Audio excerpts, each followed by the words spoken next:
Gugatan Undang-Undang Angkutan Lalu Lintas Jalan ke Mahkamah Konstitusi, MK tentang SIM dan Tanda Nomor Kendaraan, STNK, untuk seumur hidup, menjadi isu yang menghangat. Penggugat mungkin saja memahami situasi dan kepentingan di tahun politik. Pada tahun-tahun politik yang lalu juga pernah diwacanakan walau tidak sampai gugatan ke MK.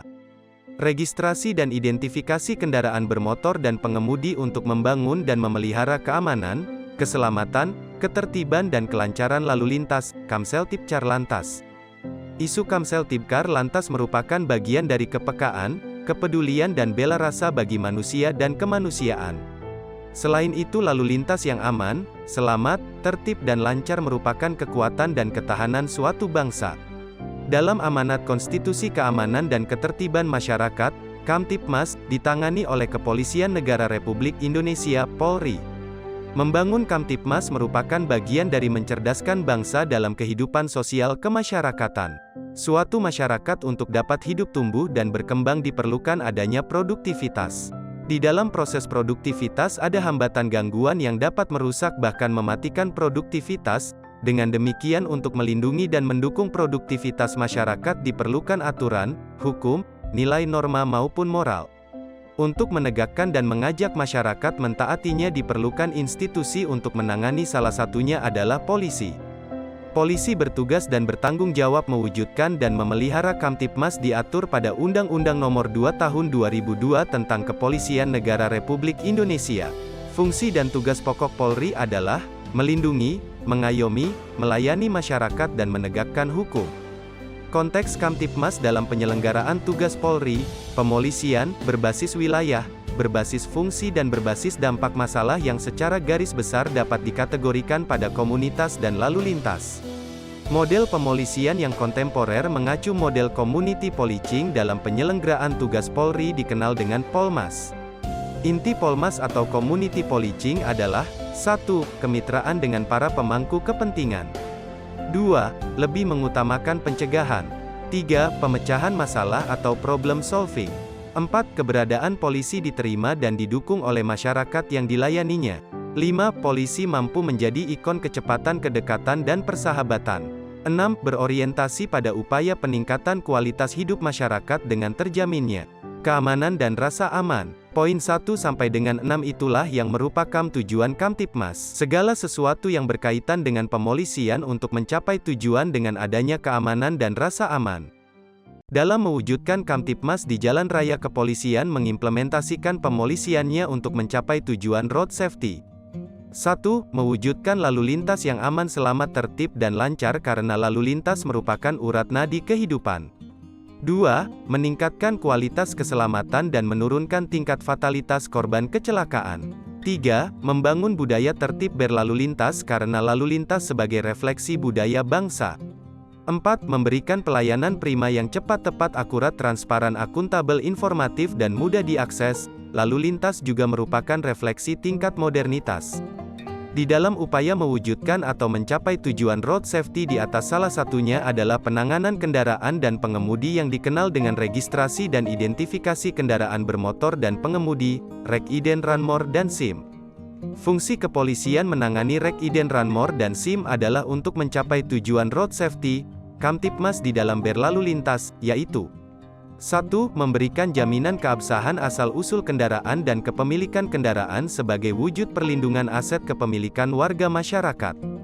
2. Memberikan jaminan legitimasi pengoperasionalan kendaraan bermotor, karena mengoperasionalkan kendaraan bermotor dapat merusak dan mematikan produktivitas diri kita maupun orang lain. 3. Memberikan jaminan legitimasi kompetensi. Mengoperasionalkan kendaraan bermotor di jalan raya bisa menjadi korban atau pelaku yang merusak bahkan mematikan produktivitas dirinya maupun orang lain. 4. Forensik kepolisian, kendaraan bermotor dapat digunakan sebagai alat atau bagian dari kejahatan. 5. Fungsi kontrol dan proses penegakan hukum secara manual, semi-elektronik maupun elektronik. 6. Pelayanan kepolisian, pelayanan, keamanan keselamatan hukum administrasi informasi dan kemanusiaan. Fungsi kepolisian dalam menangani fungsi Rek Iden Ranmor dan SIM di era digital dikembangkan dalam Road Safety Policing sebagai model implementasi elektronik policing pada fungsi lalu lintas untuk mewujudkan dan memelihara Kamtipmas sehingga terbangun sistem pencegahan, perlindungan, pengayoman dan pelayanan publik, terbangun budaya tertib yang meningkatnya kualitas hidup masyarakat. Polisi dalam pemolisiannya juga mengacu pada sistem politik demokrasi. 1. Mewujudkan dan menyelenggarakan supremasi hukum yaitu secara konstitusi dan undang-undang tidak bertentangan dalam mengimplementasikan amanat konstitusi. 2. Mampu memberikan jaminan dan perlindungan HAM. 3. Transparan dan akuntabel. 4. Berorientasi pada upaya peningkatan kualitas hidup masyarakat. 5. Adanya pengawasan dan pembatasan kewenangan kepolisian.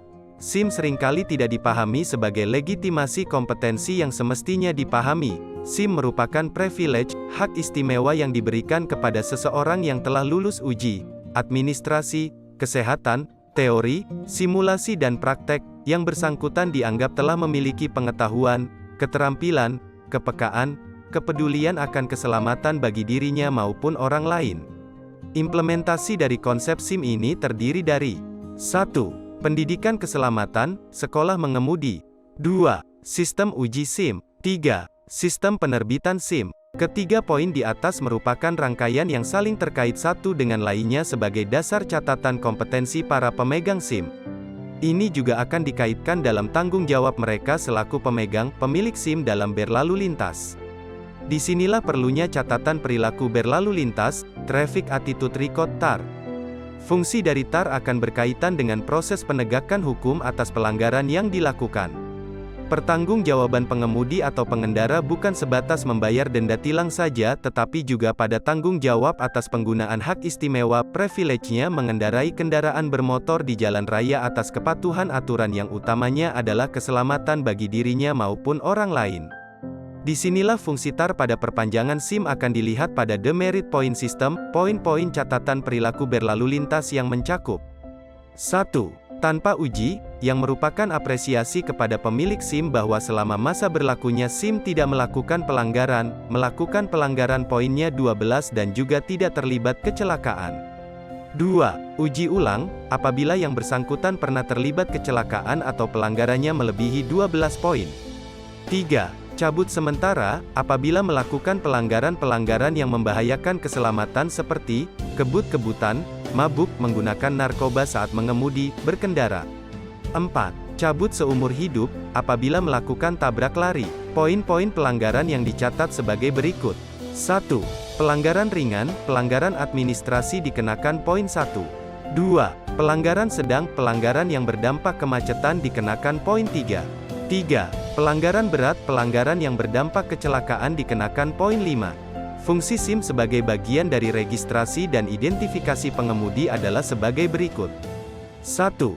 Jaminan legitimasi kompetensi. 2. Fungsi kontrol penegakan hukum yang dikaitkan dengan TAR maupun Demerit Point System.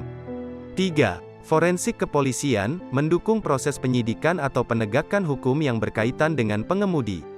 4. Pelayanan prima kepolisian, yang mencakup pelayanan, keamanan, keselamatan, hukum, administrasi, informasi maupun kemanusiaan.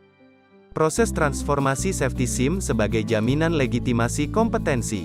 Tatkala SIM menjadi bagian seremonial atau dijadikan bagian bisnis apalagi politik untuk suatu kepentingan tertentu, maka safety akan diabaikan dan semakin buruknya citra road safety yang menunjukkan ketidakpekaan bahkan ketidakpedulian akan sumber daya manusia sebagai aset utama bangsa. Tak jarang kita lupa dan mengabaikan safety dengan berbagai dalih. 1. Kendaraan sama. 2. Sudah terbiasa. 3. SIM mahal menyusahkan. 4. Mengapa harus ujian ini hanya memperumit dan mempersulit? Keempat poin bisa diiyakan, namun tatkala safety dipertanyakan, apa yang mampu mereka perbuat? Mampu membangkitkan orang mati, mampu menyembuhkan patah tulang atau kecacatan lainnya akibat kecelakaan dengan cepat? Dipastikan tidak ada yang mampu. Kita semua lupa bahwa manusia sebagai aset utama bangsa menjadi korban sia-sia di jalan raya, kecelakaan, yang begitu besar yang juga merupakan faktor kemiskinan. Betapa banyak korban sia-sia di jalan raya dari kerugian waktu hingga nyawa manusia. Belum lagi masalah social cost yang mahal, citra budaya bangsa. Bill Clinton mengatakan, tatkala ingin melihat suatu bangsa lihat saja lalu lintasnya. SIM, janganlah dijadikan alat pencitraan atau kepentingan apalagi politik. Ini bermakna menyiapkan pembunuh dan orang-orang yang siap dibunuh di jalan raya. SIM sejatinya dibangun melalui proses baik edukasi, uji SIM, penerbitannya, TAR, Traffic Attitude Record, dan The Merit Point System, sistem perpanjangan SIM. Keselamatan adalah yang pertama dan utama, maka sistem SIM adalah untuk 1. Mewujudkan keamanan, keselamatan, ketertiban dan kelancaran lalu lintas. 2. Meningkatkan kualitas keselamatan dan menurunkan tingkat fatalitas korban kecelakaan lalu lintas. 3. Membangun budaya tertib berlalu lintas. 4. Meningkatkan kualitas pelayanan kepada masyarakat.